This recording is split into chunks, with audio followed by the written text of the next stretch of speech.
Emak-emak yang di masa pasca ngutil di pasar tolak diajak berobat dan pilih pulang.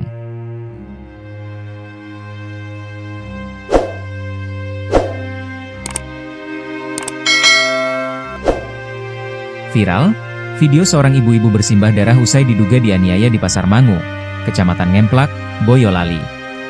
Pihak keamanan pasar sempat berupaya mengajak yang bersangkutan untuk berobat ke rumah sakit, namun ditolak. Korban atau pelaku ini milih pingin langsung pulang saja, kata Kapolsek Ngemplak, AKP Widarto, Rabu, 7 Mei 2025. Dalam rekaman video yang beredar terlihat ibu-ibu tersebut terseok-seok saat menuruni anak tangga. Dalam keterangannya, ibu-ibu tersebut terluka lantaran amukan massa usai diduga mencuri bawang milik salah satu pedagang di Pasar Mangu. Polsek Ngemplak yang mendapatkan laporan tersebut langsung mendatangi lokasi kejadian. Kapolsek Ngemplak, AKP Widarto, mengatakan pihaknya sudah mendatangi lokasi kejadian dan memintai keterangan sejumlah saksi.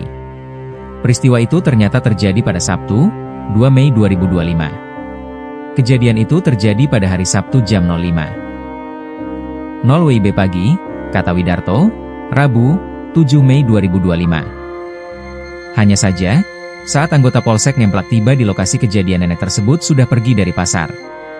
Widarto mengemukakan, identitas nenek tersebut juga belum diketahui. Karena saat ditanya, dia tidak membawa identitas sama sekali. Pihaknya belum mengetahui identitas nenek tersebut. Warga di pasar juga tidak ada yang mengenali, nenek itu warga mana. Untuk identitas, saat ditanya tidak membawa identitas sama sekali, terangnya. Sementara dari keterangan saksi-saksi, warga di pasar hingga menghajar nenek itu karena ternyata perbuatan itu tak hanya sekali ini saja. Hanya saja, pedagang hanya mendiamkan nenek itu dan tak melaporkannya ke petugas. Mengapa sampai segitunya? Ternyata ibu ini sebelumnya pernah melakukan aksinya. Istilah Wong Jowo, ngutil di pedagang Pasar Mangu. Pas hari kejadian itu mungkin warga sudah didiamkan kok masih saja. Bahasannya geregetan, geram, ungkapnya. Dari pedagang maupun pengelola pasar mereka tidak mempermasalahkan, tidak ada membuat laporan ke polisi, pungkasnya.